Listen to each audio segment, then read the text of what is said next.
Thank you so much for joining us this evening for our creation stories from around the world.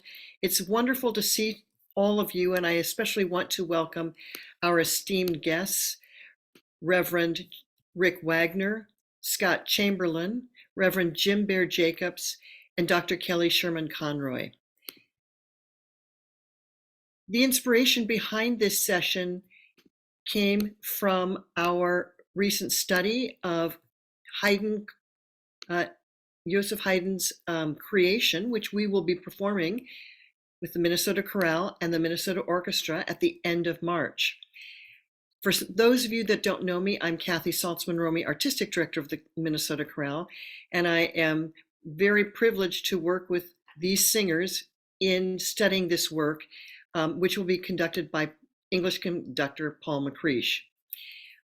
It's a fairly familiar work for many singers, a larger work and oratorio written in between 1797 and 1798 with a libretto that was based on two sources, the Bible, Genesis chapter 1, and Psalms, selected psalm texts, together with an epic poem called Paradise Lost.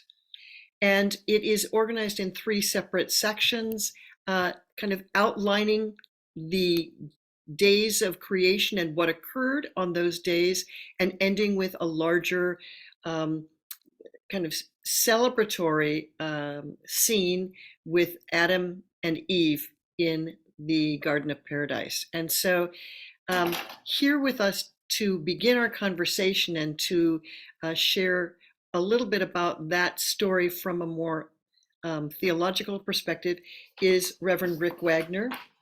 He is a retired minister, and over the years he's been a chaplain, pastor, professional storyteller, and minor church bureaucrat. His academic degrees are from Denison and Harvard universities, but he considers his most important teachers to be life, the people he's met along the way, and the mystical experience. Welcome, Reverend Wagner. Thank you, Kathy. Good to see all of you. My little contribution to this thing this evening is to talk about some of the things that may not be as widely known about the Genesis story, the Judeo-Christian tradition as reflected in Genesis chapters 1, 2, and 3. Genesis was written in Hebrew. Scholars believe that there were distinct writers or editors who contributed to it. Scholars can tease out who these specific editors were or distinguish them by the use of their vocabulary and imagery and stuff like that. Genesis 1 describes God, Elohim in Hebrew, creating order out of primordial chaos simply by use of the spoken word. This is the story of the earth and heavens being created in 6 days. I'm going to share my screen here. And give me a second here. Okay. The earth and heavens being created in 6 days. This is a illustration from the St. John's Bible. And looking at it from left to right, you can see primordial chaos, and then the separating of earth and with the waters. All the way over on the right-hand side, you see human being created, and there's a 7th day, which is sort of restful looking. There is a lot of repetition in Genesis 1. There are all these phrases like, let there be, fiat in Latin, and God saw that it was good. It has the hallmarks, Genesis 1 does, of a story handed down by oral tradition. It answers the question, how did things come to be? How did the world come to be? And it's all good, as we're told over and over again. Now, we think of this as a very ancient story, and it is, but people who study ancient Near Eastern cultures can identify elements of this story that have parallels in even more ancient stories or myths from neighboring cultures like Sumerian, Canaanite, and Mesopotamian. So that's Genesis 1. And then we come to another creation story in Genesis chapters 2 and 3, where God is not called Elohim, but is called Yahweh Elohim in Hebrew, and where the first human, Adam, is created out of Adamah, earth. The biblical writers delighted in puns and word plays. And let me go back here. I have my slides in a slightly different order here. All right. Well, anyway, the biblical writers delighted in puns and word plays, and a lot of those get lost in translation. Rather than creating by word alone, as in Genesis 1, in Genesis 2, the Lord God shapes humankind out of earth and bone like a potter or builder. And so Genesis chapters 2 and 3 feature a far more anthropomorphic God who speaks directly to the creatures that have been made, and who, for example, walks in the cool of the garden in the heat of the day. And that's a direct quotation. As the story continues, moral ambiguity creeps in, and we have the makings of a plot. Adam, meaning human, and Eve, meaning life, are beguiled by the cunning serpent, and they eat the fruit of a forbidden tree and discover that they are naked. So here are more word plays. Cunning, arum, and naked, arumim, are drawn from the same word. And the second story, therefore, in Genesis 2 and 3, answers the question, how did things get so complicated? Or, put more simply, how did evil come into the world? But a key thing here that I want to point out is that we have two distinct creation stories written or edited by different people. And when it comes to telling a good story, like the one here in Genesis, which is really two stories, why not embellish or fill in with more details? And that's what John Milton does, the 17th century English poet. He does this in his epic poem, Paradise Lost. The biblical account, of course, is 2 to 3 short chapters. Paradise Lost is 10 books with over 10,000 lines of blank verse dictated by Milton some years after he had become blind and begun shortly after the deaths of his wife and infant daughter. And Paradise Lost has 2 narrative arcs, one about Satan and fallen angels, and another about Adam and Eve. Milton, of course, uses the biblical stories, but he expands greatly upon them. In summary, let me just say that what we think of as our creation story in the Judeo-Christian tradition is really a blending of multiple stories, drawn partly but not entirely from the Bible, because, well, after all, there is no containing a good story. Thank you so much, Rick. And I just want to pose one quick question before we leave you. And Rick is singing in the creation, and we were speaking last night after rehearsal, and noted the fact that Haydn's creation leaves out the narrative about the serpent and the banishing of Adam and Eve from the Garden of Eden, but stays with the first part of the story, and that is their joining and happiness together. And did you want to just say a couple words about that? Putting me on the spot, I was going to actually say that the first section does have the demons and the angels and that chaos sort of dimension to it. So that's a little bit out of order if you're looking at it chronologically, sequentially from the Bible's point of view. But Haydn clearly was drawing on Milton and others who had contributed to that. So I'm not going to talk much about Adam and Eve in that third part. Yeah.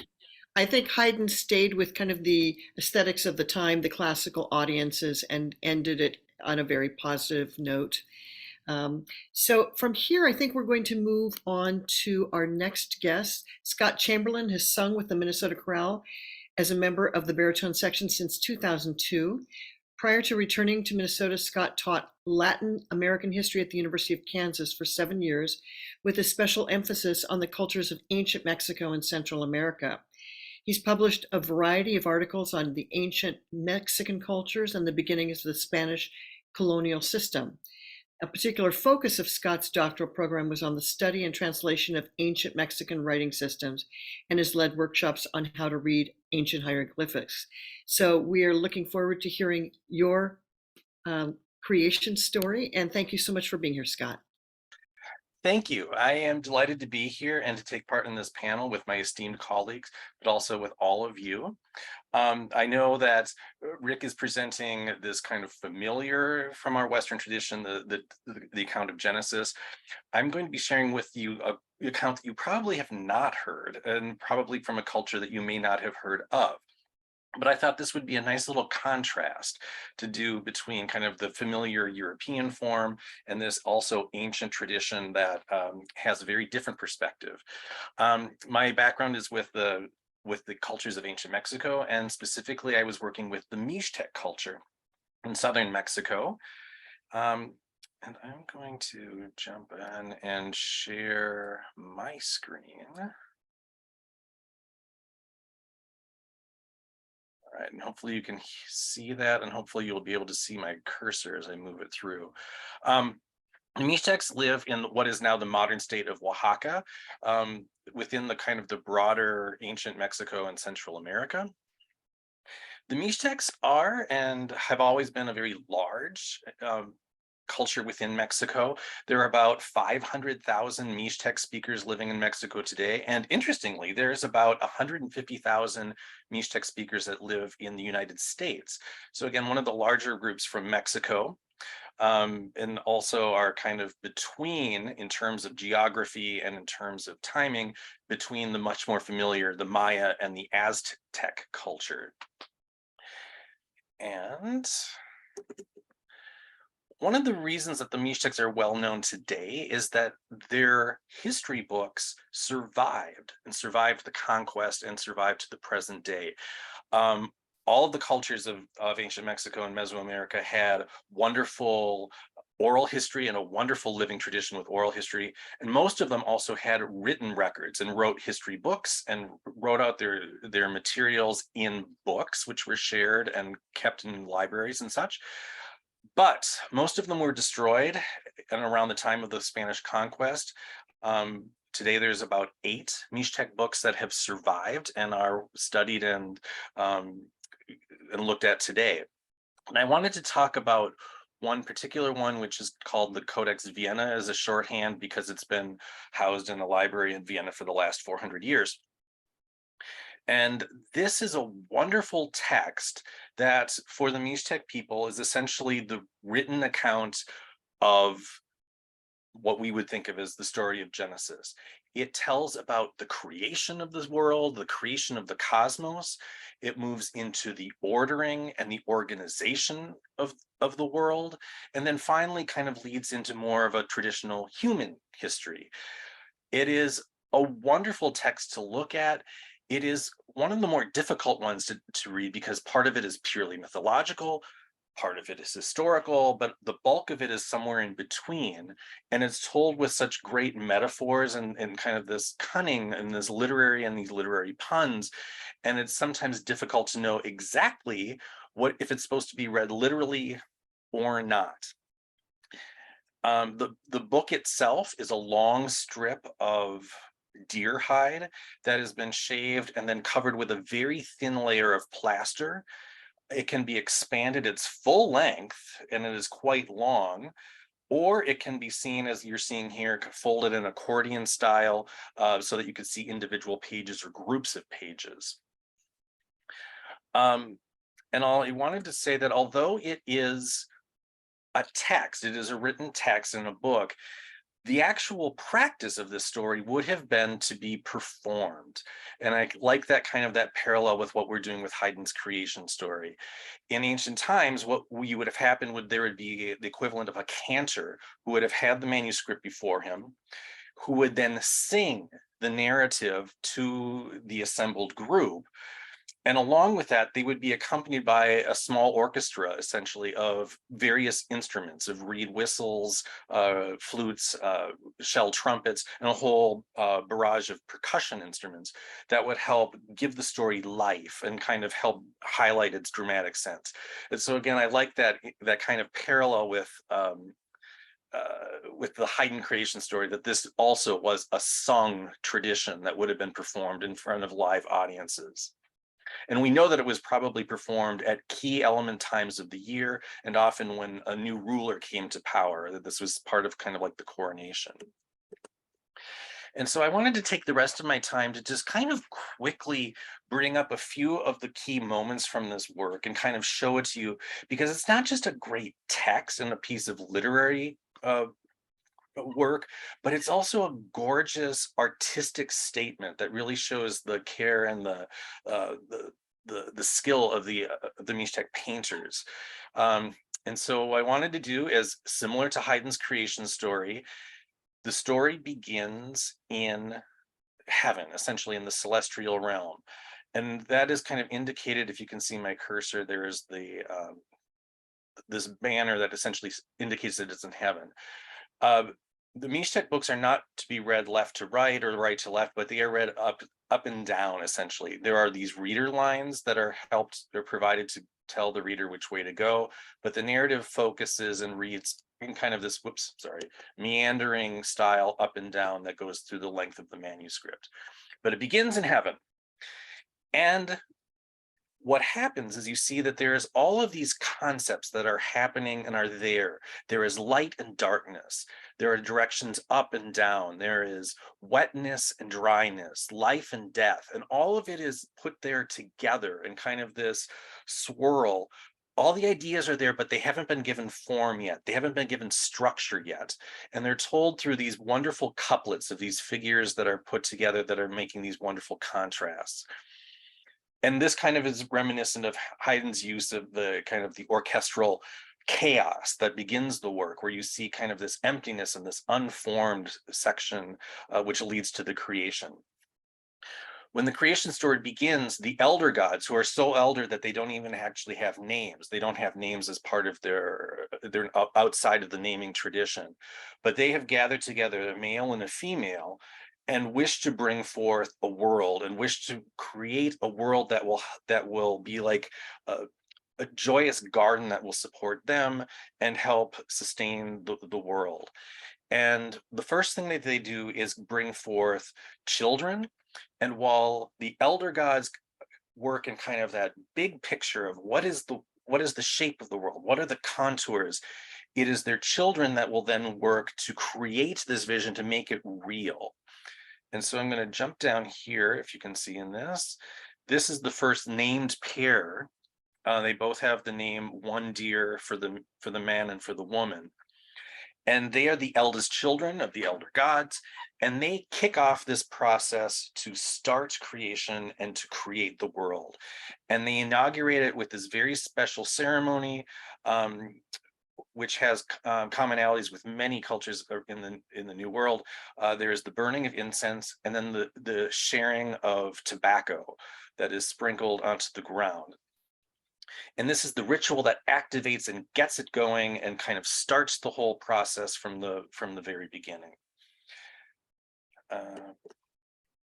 And interestingly, the first thing that happens is that the divine family creates the earth as the foundation for everything that happens. And again, this is inaugurated, this specific style, again, with this ritual of the burning of incense and the sharing of tobacco. And what these two gods then do is call forth all of the kinds of rocks, of all the minerals, all the materials that are on the ground. And they're all laid out in, again, this wonderful sequence that plays around. And to my colleague Rick's point, a lot of tone puns. Mixtec is a tone language. And so there's a lot of puns that go forth and how the story is actually told in the language. But you see the creation of obsidian, of flint for knives and for spear points, for jewelry, for building materials. And all of the great materials are brought forth, and they are all fused together to create this wonderful foundation, which is going to support everything else that happens. And that's all in this middle sequence. And then the gods come together again and bring forth a new deity, a figure called Nine Wind. And you're seeing his birth down here.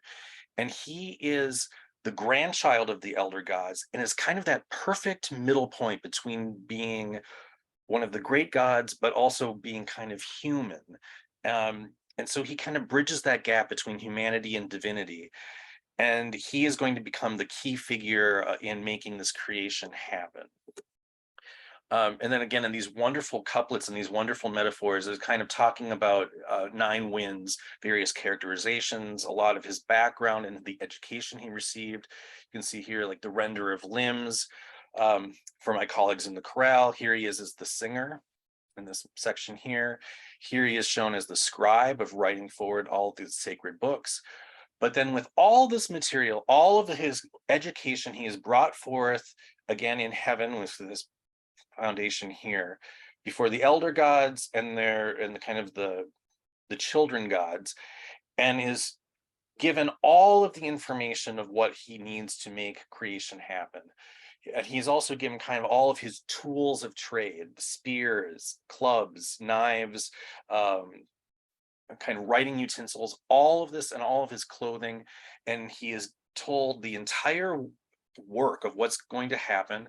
And then once he is fully prepared and has everything he needs, this wonderful section here, he descends from heaven and comes down to earth to begin the work, and essentially serves as the project foreman who is going to make everything happen. And the first thing that he does is this wonderful sequence in a place called Yukuwantawi, which is the center of the rain god, that our cultural hero Nine Wind picks up the primordial waters, lifts them from the earth, and raises them into the sky, essentially creating the sky and then creating with that all that moisture that is the rain. And that's the key part of the Mixtec people. They call themselves the Nunsanwi, which would be the children of the rain. And kind of this moment is key in the mythology. But in doing this wonderful lift of lifting up the waters, he is revealing this vast landscape below and all of its wonderful variety and all of its shapes and contours of lakes, of rivers, of mountains and valleys. And so the next portion, which I won't go into, he basically names all of the great features of the world and tells them what their power is, what their purpose is, and gives them meaning. And I'm just going to go quickly through.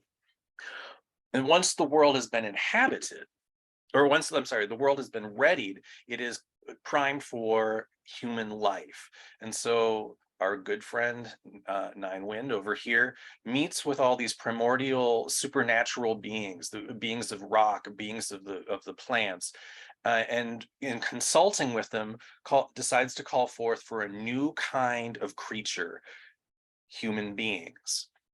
And so they go to the great tree of life at a place called Apoala. The priests there are decorating the tree with male and female symbols.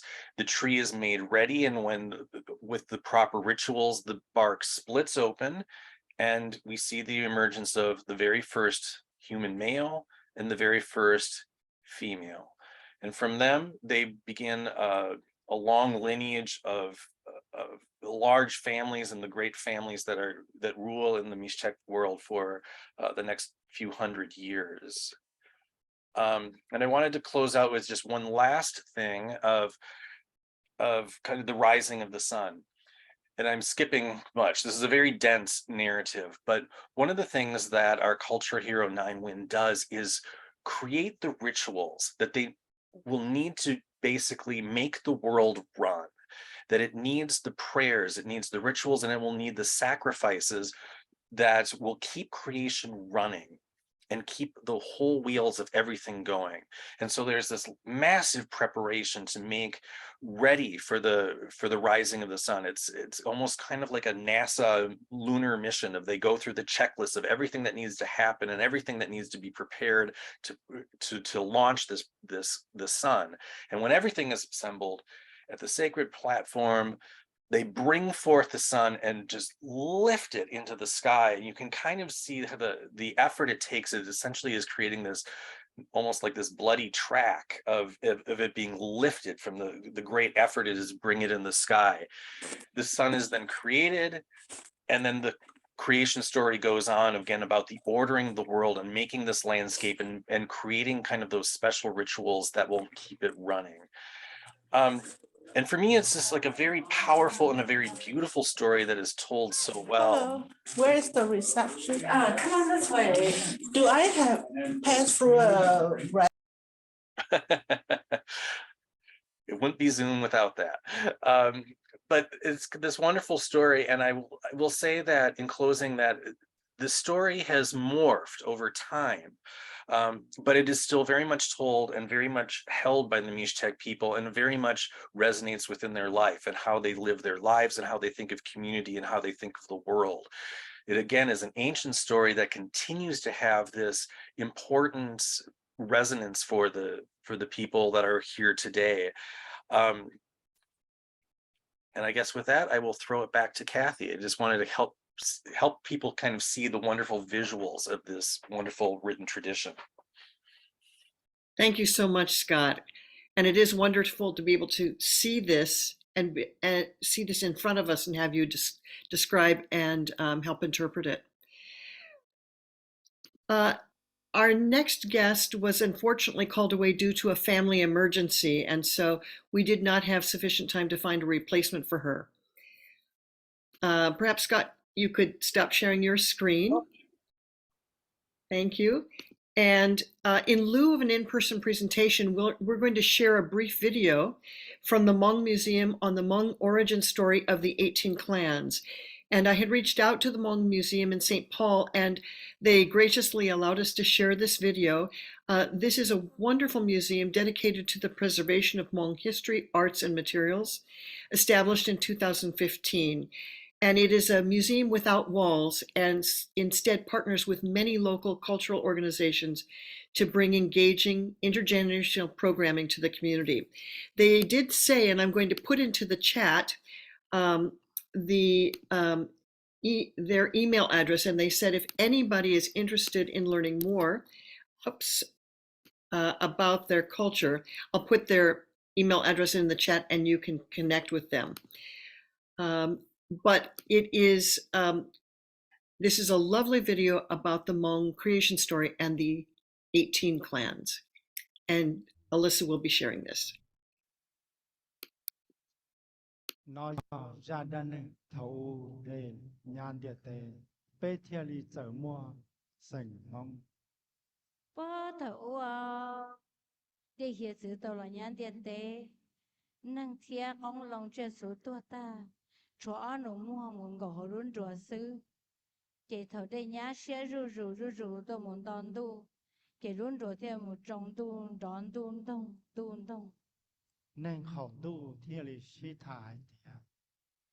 Do sự danh tu đã trí quay trả phèn yếu mua ý lưu xua đón tu đông ổ lua lì nè. Chế lỡ thiê lý chia một trò hồn địa tế chế lỡ bỏ địa tế để nhà tàn trò. Chế lỡ thiê lý bỏ ý lưu đùa ta tua môn đón tu bật. Chế lỡ thiê lý hài tìa mua mũ cho môn gầu gỏ luôn tu tỏ ca ấy để thiê lý yếu nghỉ. Chế lỡ thiê lý mua mũ gầu luôn địa tế chế để thiê lý nghỉ ta lỡ lô. Luôn đùa thiê lý bông mũ trong bông à. Thòng đó gỡ áo nụ mua thiê bông hài tìa gỡ cho sọ bông à là. ở tôi nụ mua thiê tờ họ luôn rùa lò xả họ thiê họ chờ vô lý cha chỉ bỏ mua năng tiến chết xử lý cho chọn gõ lần là xứ kèn gỡ thiê lý hài tìa yếu vô lý cha kể tụ nụ thiê hài rồi tụ mua hài tìa có yếu chủ yếu cũ yếu thiê lý mua mê tụ mì nhỏ thiê yếu thiê lý của tàu năng chứ chống tố tụ mua tê hài tìa yếu nụ mua cũ chỉ cả vô lý tờ nữa Nó tỏ ca tu nụ tỏ ca nụ tu mỏ đùa ý rau thiê ta chỉ tu mỏ thiê cú chỉ cả tu nụ thiê lý nụ ta là nụ đùa thiê thòng đó tu mỏ thiê lý tê hài thiê do thì có yếu cú ương gà áo lúc có dễ một tua sổ trong đó là đó những ý sát trong do ứ đó lúc bao giờ mùa nó ở lúc bao giờ tập cá lò nhớ một cái tàu nó cũng mà liên cả vô con gấu theo lý ngà ở lúc bao giờ tôi số trong đó là mòn tờ tu nụ theo lý tập cá mùa ngà ở lúc bao giờ cho là một tên tôi số trong ta kỳ sinh gió thầu ở tôi nó mua sợ là bỏ ở lúc bây giờ nhau cái sợ trong là để tụi mò hay tia giờ nó mua ta xì ở lúc bây giờ nó họ cho cá một nhau tàu cái cho sợ trong là để có yếu cũ là cũ cả có tụi con nhẹ thia để người theo lý sĩ yếu xin để tao cá tụi mò theo lý mua im lá mình nhỏ để theo yếu tao tụi mình nhỏ nó我理解都没有，你只用人家的车只摸得只摸到，你去看你路包谁是？这个天里摸都没有，从我得来摸，就个车车。从ở bên đại trong đã vang从ở bên đại cho đã hát trong从ở bên đại cho sầu xa从ở bên đại cho nạn qua chỉ从ở bên đại cho nạn qua mùa cho ngay从trong đã vang thiên lý sẽ ở mông vang thiên mông ya cho ngay从trong đã hát trong thiên lý sẽ ở mông thọ ở cho ngay从trong sầu xa thiên lý sẽ ở mông cha mông kha thiên mông phán họ cho ngay从母中南过去，天理者我梦里，就ngay从母中南过我，天理者我梦我。个么说的狗椅和车为领导，但是那边天里么狗椅什么？ta kỳ sinh gió cái sợ là cho là hạ我讲我能就讲不热lỡ trâu tờ ba tờ cho ông nia trâu chua lúc trụ chế mẹ là mẹ nó mẹ cá mẹ rổ mẹ chia mẹ chua là tự mua tan thao tí xí kể chi thằng tới lò người thiên lý mua cứ mua ti mua nâng mua trả mua phong mua dư thiên người thiên lý chúa luôn nâng giỏi nhỉ thiên khó sẽ ổn chua thì cố lợi.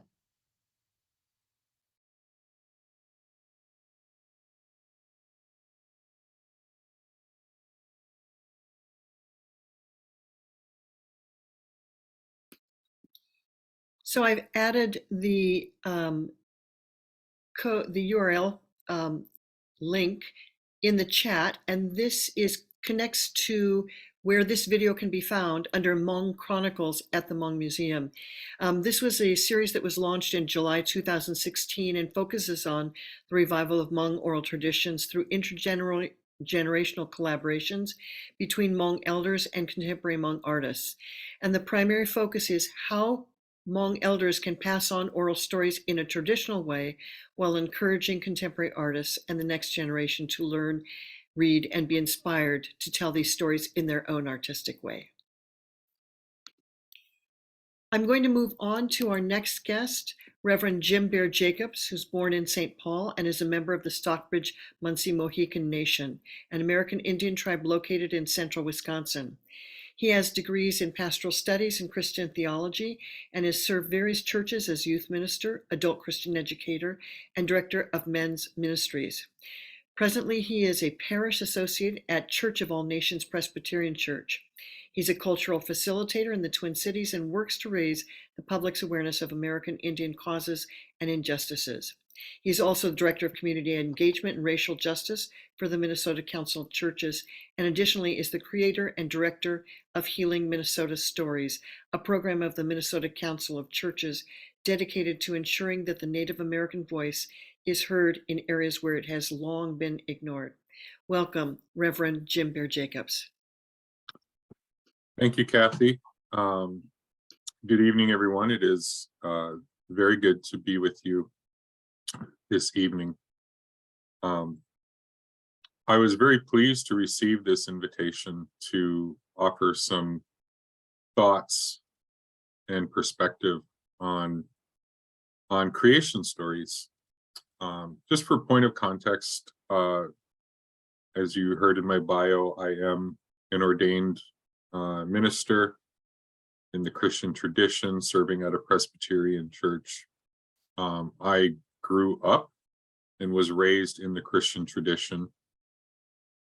So when we speak about creation narratives from the Judeo-Christian tradition, these are it's like coming home. Stories I'm very familiar with. However, as I grew through adolescence and into adulthood and kind of came to an understanding or a better understanding of what it actually means to be an Indigenous person and how our perspective and our thought, our ways of thinking have been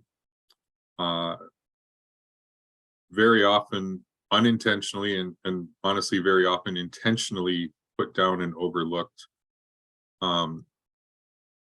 I began thinking very critically about not necessarily the stories that we have that come to us from the tradition, but the ways in which scholarship has led us to understand the stories from the Bible and how they have come to us. It is no big secret, as anyone who has gone through seminary will tell you, that for centuries now, the epicenter for theological thought has been centered somewhere around Germany. And so the perspectives we get and the models of interpretation that we get on Judeo-Christian narratives often are white European male voices. And as I became more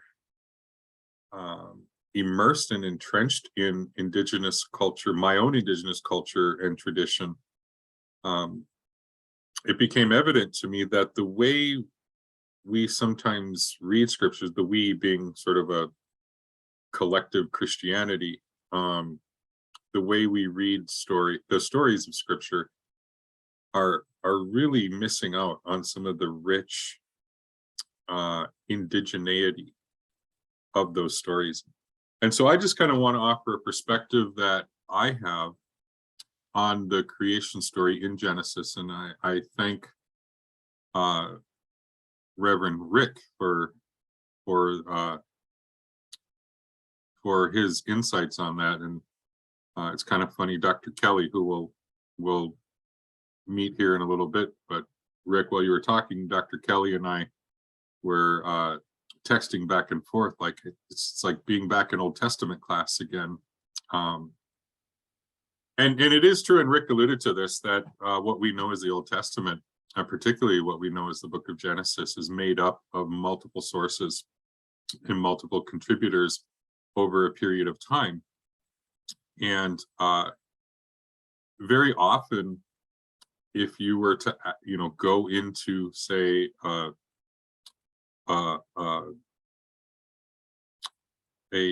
Sunday school class, and you ask the kids, what is the story of creation, they're going to start with Genesis 1, and it makes perfect sense. It's the first page you get to when you open the book. And Genesis 1 is a beautiful story, and it's only made more beautiful when you understand the history and the context around it.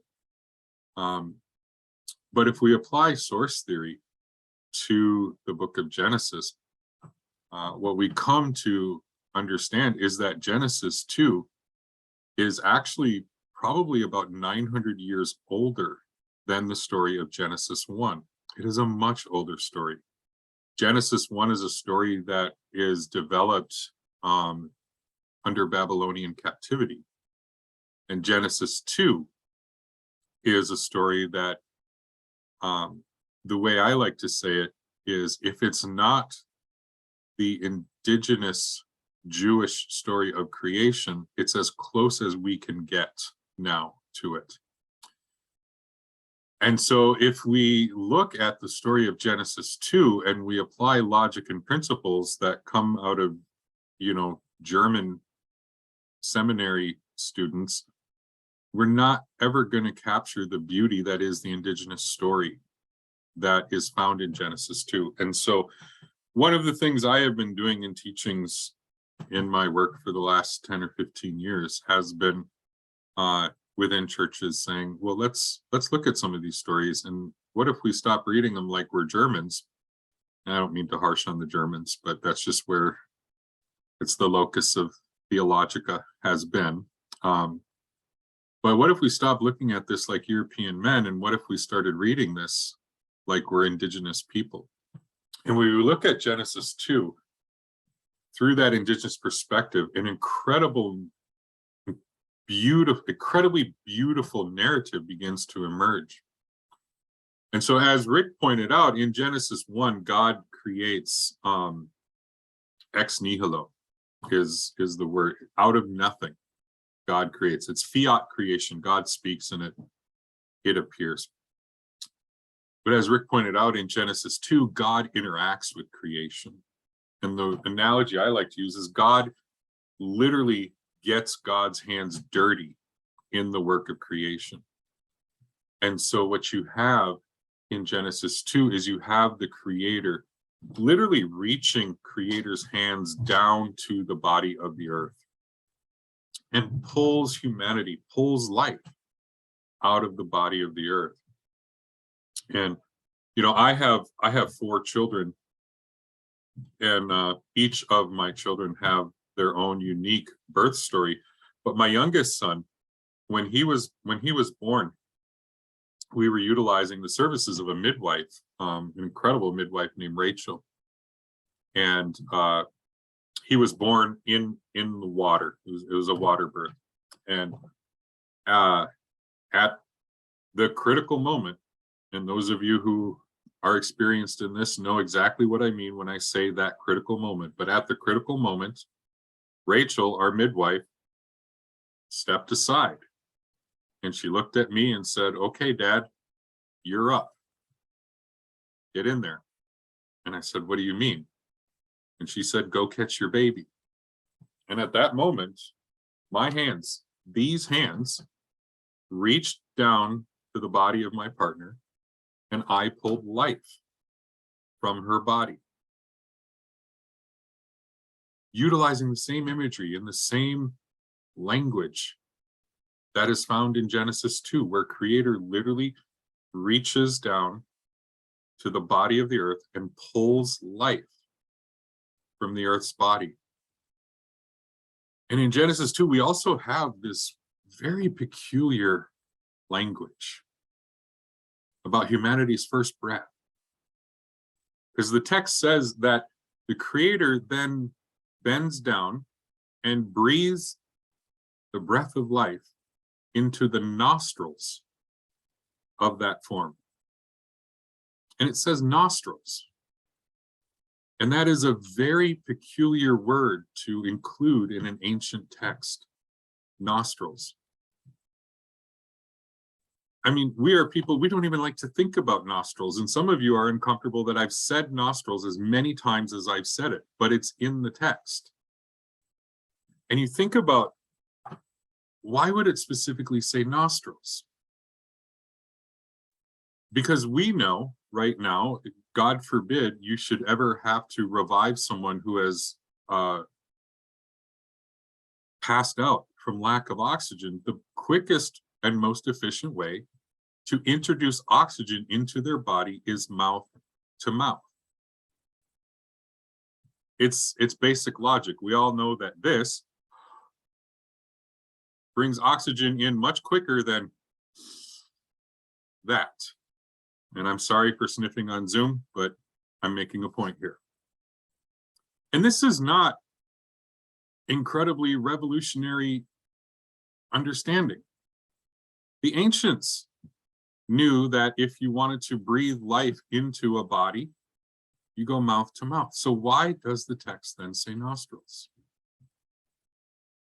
And I don't know which one of my children were, which birth story of theirs this relates to, but one of my children was born in such a way that the in utero mucus plugs that are in the nostrils, when they're in the uterus, when they came out, they were still intact. And if you don't know what I'm talking about, it is a defense mechanism that a fetus forms within the mother's womb. There are plugs, they're called mucus plugs, that sit firmly in the nostrils while they're in the womb. And 98 times out of 100, the passage through the birth canal squeezes everything in such a way that the mucus plugs are expelled from the nostrils and you never see them. They're just part of the mess of birth. But every once in a while, a baby is born where the mucus plugs are not expressed out of the nostrils, and they are born into the world with the mucus plugs in them. And one of my children was born with those mucus plugs. And it's totally not a big deal. Happens all the time. And what you do, the nurse or the midwife or the doctor just grabs that little sucky ball, that rubber sucky ball, and they suck that stuff out, and you never think about it, right? But when this happened, I got to thinking, you know, that technology of the little rubber sucky ball is not that old, because we have not had industrialized rubber for that long. And so I asked the midwife, I said, well, what did they used to do when they didn't have the little sucky balls? And yes, the sucky ball, that's a technical term. You can look it up. What happened when babies were born before they had the little sucky balls? And she told me, she said, well, what I heard, she's speaking, so what I heard is that those old midwives, if a baby was born with the mucus plugs, the midwife would simply bend over, put her mouth over the nose of the infant, and they would suck those mucus plugs out, and they would just spit them to the side. Literally breathing life into the nostrils. And so when we look at Genesis 2 from an indigenous perspective, when we hold this pre-industrial, pre-westernized, pre-European way of approaching an ancient indigenous story,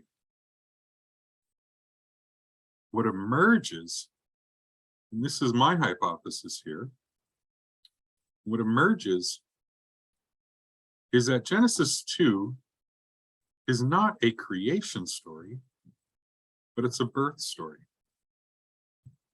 It's how humanity is birthed into the world. And the God character, this Yahweh Elohim that Rick introduced us to, the God character in Genesis 2 is not a creator. And please understand me when I say, I'm not saying that God is not a creator, but the God character in Genesis 2 is a midwife who literally midwives humanity into being. And so I'm sure I'm sure you have heard of this this phrase that is very common in indigenous peoples. We often refer to the earth as Mother Earth. And I'm sure you've heard of that phrase. You know, the hippies had a heyday with it back in the 60s, but it's a phrase that is so much older than the hippies, Mother Earth. And it's a phrase that if we think about it, you know, if we grew up from a Judeo-Christian perspective and we think about it from an indigenous perspective, it is a phrase that should be a regular part of our vocabulary, because in Genesis 2, the earth, she literally gives birth to our first ancestors, to humanity. And then I got to thinking, one of my passions that I have to do, because two of my children are daughters, and I just feel I have to work at undoing the devastating harm of wanton patriarchy has placed, that this inheritance of patriarchy that we have inherited. And I thought about, what if we had this understanding of origin, of creation, of that first birth? That God in that narrative is not this testosterone-driven male deity. But just like in every culture around the world, the job of midwifing fell to the women. It was the grandmothers, it was the aunties who brought life into the world. And so what would our world be like if we had this corrected understanding that in our oldest story, in our first story, that we were brought into the world not through the incredible power of a male deity speaking things into existence, but we were welcomed into the world by the arms and the hands of a loving grandmother who leaned down and literally kissed life into us. And with that, I realize I've probably gone a little long. I am going to throw it back to Kathy. I'm going to say I am very grateful for this time, and I am pleased now that we will be moving on to my good friend and colleague, Dr. Kelly Shermon-Conroy, and we will hear some perspective on the actual indigenous, the creation story that is indigenous to our area here in Minnesota. So thank you. Thank you, Reverend JimBear. And I just want to say I love this image, having birthed 2 children with midwives. I hold that close to my heart, but I will not look at Genesis again in the same way. Thank you so much for that perspective. It's my pleasure now to welcome Dr. Kelly Shermon-Conroy, Mato Watse Winyan, Good Bear Woman, who is a sought-after speaker and who has grounded her life in the Holy Spirit and the deep spiritual practices intertwined between her Lakota identity and Christian beliefs. As a proud member of the Oglala Lakota Nation, Kelly dedicates her time to social justice, racial reparations, trauma and healing, and storytelling. She has a doctoral degree in systematic theology from Luther Seminary, and her work focuses on Lakota spirituality, history, and culture, and how these forms inform Christianity and move past trauma to healing. Kelly is also a liturgist, having written liturgies for the ELCA, Festival of Homiletics, and the World Council of Churches, to name just a few. Dr. Kelly, we are so pleased to welcome you here this evening. And because we began a little late, please do not look at the clock. We want to hear what you have to say and what you are going to share with us. Thank you so much. And just in case, I did tell my son in the background to be quiet, but he is having karaoke time right now at the wrong time. So disclaimer. How Kelly Shermon-Conroy, Mato Washte Winya, Amia Chia Piaye, Yahiaye, Chante Washte Nape, Chi Yuzape. Hello, my name is Good Bear Woman, and welcome. I am glad to see you all, and I greet you with a good heart and a handshake. Before I begin today, I kind of wanted to talk briefly about this land that we are on here. The land that I live on, that you are on. This is the land of my relatives, the Dakota. This is the land that is home to one of the largest urban Indian populations in the United States. And this continues to be, to this day, this sacred land upon which Mother Earth, where Native tribes, where we gather, where we live, where we hold our ceremonies, and how we continue to raise our voices to protect this land and those who live on it. And I know that although many guests have moved on to this land of the Dakota, there's this sacred energy that Mother Earth shares with us, which brings us this balance, and this balance is being restored. You see, a long time ago for me, the Holy Spirit came to my people, and she shared a song with us, right? She foresaw what was to come, that the balance would be lost. And she said that she would return one day when that balance would rise again. And as a Lakota person, we believe that this prophecy, we believe that that time of balance and that to rise again is now. That this this feminine energy of Mother Earth that has been shared with us is rising and bringing that strength, and it's bringing healing. And so I'm really honored to be speaking with you today, and to have listened to the information and the knowledge that has been given to us tonight so far on creation and how we see the world, right? And I hope that you've been reminded that, you know, that for me, this is God's world, and that we are here to really kind of to dare to kind of declare and to seek and to affirm and to encourage one another in the work of God's work, and of knowing and how we work in our and live in God's creation. So one of the things that I kind of wanted to talk about was a couple of things before we get going. You know, tribal people, indigenous people have really been protecting and loving kind of the natural world, God's creation, for thousands and thousands of years, right? You have the Aborigines, the Baka, the Orangwimba, Maasai, Navajo, Ojibwe, Dakota, indigenous peoples. There are so many different names around the world, but with this diversity in names and in cultures, you know, some people might not be aware of the many things that indigenous people do to share with us all.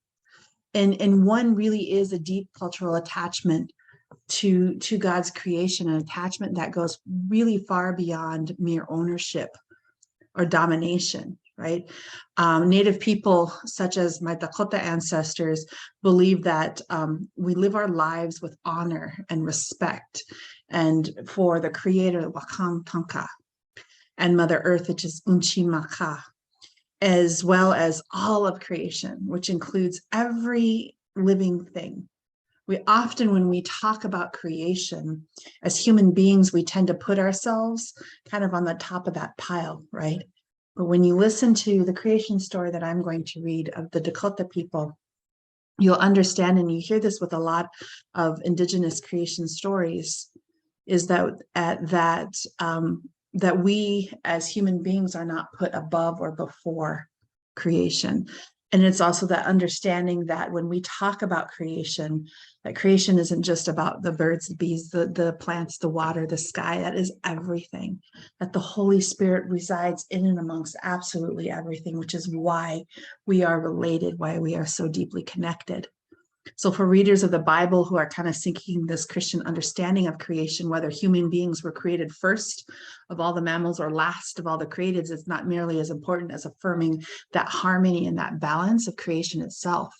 So as a Lakota person, you know, my deep spiritual beliefs are about being in touch with everything, with ourselves, everything around us, right, around me. And it's about knowing and understanding that we are a part of that everything, and that everything is a part of us, knowing that, as I said, that Holy Spirit that resides within everything. So the actions that we take are purposely intentional of care and of love and of grace, because we understand what we say, metakua awasi, which means we are all related. And so that would mean that, you know, my pain is your pain, that your celebrations are my celebrations. And so I think, you know, that's really important to understand that, you know, if we talk about our state here of Minnesota, you know, and all around us, that land, it's the valleys, the peaks, the waterways, the seasons. It has all these gifts it has to offer, has influenced the way for people like the Dakota, the Ojibwe, the Ho-Chunk, who have lived, interacted, sustained in how we view ourselves. And despite like this environmental degradation that occurred upon the European settlement, that relationship between the land and its original people continues to this day. So what I want to do is read you, I carry a couple of stories, but this one is the story of the Dakota creation story. That is part of the Beretsuwakun, the dwellers of Mystic Lake, or by Mystic Lake. And it's this is an account that comes from, often you will hear it through different families. This is one that comes through my family, and originated from elders around the Prairie Island Reservation, which is kind of located in southeastern Minnesota. But what's important to understand is that these stories remain with us. So a very long time ago, Wakhan Tanka, the great mystery, created many children. As the great mystery did so, they placed part of himself into each being. So for instance, it gave the quality of swiftness to the deer, perseverance to the turtle, strength to the buffalo, and majesty to the eagle. So every bird, every plant, every animal and tree was created so that each was unique and had a part of Wakhan Tanka. So one day, Wakhan Tanka was walking in what we call the Pahasapa, or the Black Hills, and was looking really, really sad. So as Wakhan Tanka was walking, he began to shed tears, and they would fall from his eye and would splash and dry into the nuggets of gold. And Maka, the earth, also known as Ina, meaning mother in our language, wondered why her husband was so sad. So she asked, why, have I offended you in some way? Have I been unfaithful to you? Have I not given you many children? When he responded negatively to all those questions she asked, why then are you looking so sad? Why do I see these tears fall? So Wakhan Tanka replied, I have many children and they are all beautiful, but I have another piece of myself to give. When our children are frightened, they nestle in you for safety.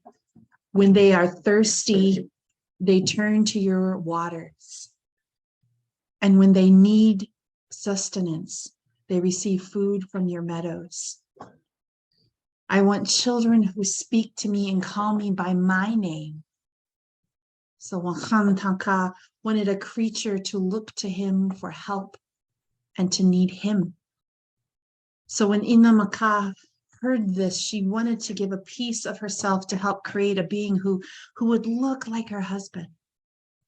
So she called on the waters to help her. And she instructed them to come at her in this great magnitude and carve into her flesh. But the waters did not want to harm her. And she reassured them that they would not harm her, that it was a gift she wished to give. So they came at her and began to carve into Ina's body. But the first attempt was really unsuccessful. It didn't work. So then she called on the help of the winds from the four directions. They also refused at first, saying that they didn't want to harm her. So she told them, you won't harm me, so blow into my body. So the winds agreed, and they blew this giant gash into her and exposed the red clay of her body. She called to Wakhan Tanka and she said, my body is open to you. Reach into my body and make a body in the image of yourself. This was the creation of the first human being. Ina told Wakhan Tanka that you will recognize your children. They will be as red as the day. They will call to you, give thanks to you, and share with your voice. So Wakhan Tanka put everything into these two-legged children, gave them love and the ability to communicate that love. And they have a special voice that Wakhan Tanka wanted to hear. With that voice, we can say, thank you for all the blessings, or on this day, I give you thanks. When we are scared, we go to our Father and we say, look down upon me and have pity on me. Have pity on my relatives. Help us. You see, this particular story marks what I believe to be the beginning of the interaction between human beings and the river that the Kota referred to as Hawa Wakpa, the river of falls, and the Minnesota Makoche. So in the story I just told, Ina Maka, or Mother Earth, instructed the waters to come at her. that first time they were unable to complete their task without the help of the winds. But in the first attempt, the waters were coming with such force that they created images in the rocks that could be found along the Mississippi River. So the Dakota people call the first of those Chaske Tanka, and as he's located just south of Red Wing. So he was given this name because Chaske is the name we give to the firstborn child in a Dakota family if the child is male. And because Tanka means large, and this refers to kind of the larger child. Non-Dakota people often call this kind of outcropping Barnes Bluff, right? But the Dakota people could observe the profile of a Dakota face there up until about, I believe, around 1954, when the Settler Society dynamited the portion of that face so that they can construct a bridge across the Mississippi River from Minnesota into Wisconsin. But so today, that is my story to tell you. And I thank you for your time in listening to me. Dr. Kelly, that is incredibly moving to hear you share both the story and faith. And I want to also thank all of our speakers for the blessings and insights that you've shared in each of these creation stories. What I'd like to do is take 5 minutes, and if there are any questions for our speakers, maybe we could take 1 or 2 short questions, and then we will finish our session at 8:45. And if you have a question, you could put it into the chat, or you could just unmute and raise your hand. Or if one of our speakers has a question they would like to ask another speaker.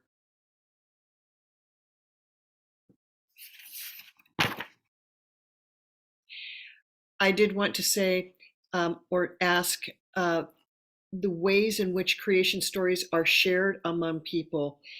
We have the largest Hmong population in the United States, over 66,000 people. And clearly from that video that was shared, the elders are looking to preserve the oral tradition by sharing it with the younger generation, and having those young artists then share it in a way that is relevant to them. Dr. Kelly or Reverend JimBear, Rick or Scott, how are creation stories shared between people in different cultures? Dr. Kelly, could I ask you this question? How is the creation story passed on from one generation to the other? Well, you know, as Christians, and as a native person myself, I mean, we are born of storytellers, right? I mean, we would not have the knowledge that we do have as Christians and the stories that we carry if it weren't for people carrying on those stories. And so the oral storytelling is extremely important in a lot of cultures, because that is how we maintain our connection from the past into the present, right? And that it helps us to make sure that those stories are continued. And so for Indigenous people, of course, we don't really have buildings or you know, paper and all these kind of different things to remember. So for us, it's extremely important in telling our stories. So the stories that I grew up, the stories that you just heard, are stories that was passed down through generations, right? And so, and I think that's really important, because it shows the resilience and the strength of Indigenous people, especially, you know, when we were told that who we are, what we believe, our languages, everything about who we were became illegal, right? But yet, many elders, many of our ancestors continued to quietly share those stories so that someone like me could tell them, right? And just the same as us as Christian, right? Those stories have carried through generations for us to learn and to interpret and to each time and each person, because we are all our individual selves. It speaks to us in one way or another, right? God speaks to us in ways that we can understand. And so that means every time we hear that story, we may hear it differently, because God is speaking to us and how we need to hear it. So I don't know if that's what you want for an answer, but that's what you get. That's great. And I will say, of course, Scott shared the pictorial kind of overview, the documentation of the story. In the chat, Mark asked, when a story is told and retold, does it become altered? So after several generations, does the reiterations remain the same, or does it change? I mean, I would push back on that. I would ask the question, does it change or does it remain relevant? You know, storytelling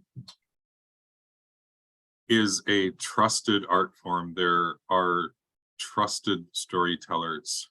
And, you know, once I will grant all of my, you know, Old Testament scholar friends that the written language is very important for the preservation of ancient stories.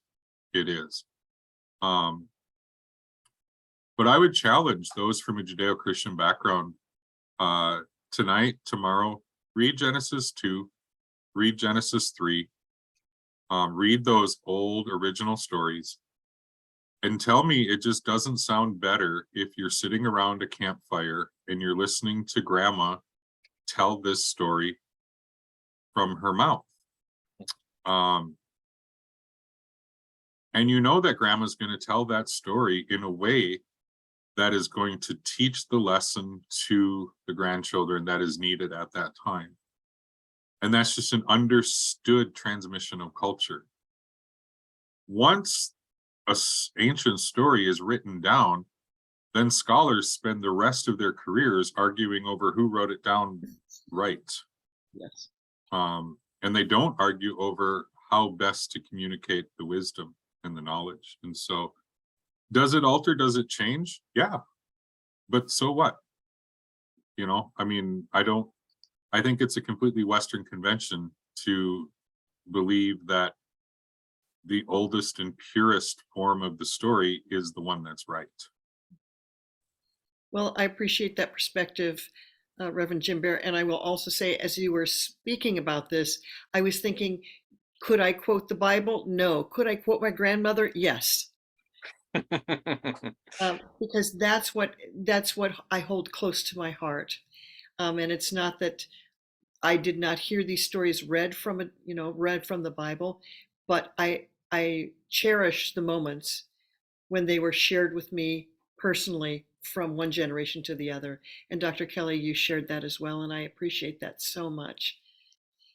I think that we have come to the end of our session, so I want to offer my deepest gratitude to all of our speakers for sharing their perspectives. And I will say to those singers in the room who are doing the Haydn creation, I hope that this has brought some new insight and perspectives on our work as we approach our study of this oratorio, and that we will look at our life and our world and our art from new perspectives. So thank you all for being here. I'd like to just offer a round of Zoom applause to all of our speakers. Thank you so much. We look forward to seeing you again soon. Thank you.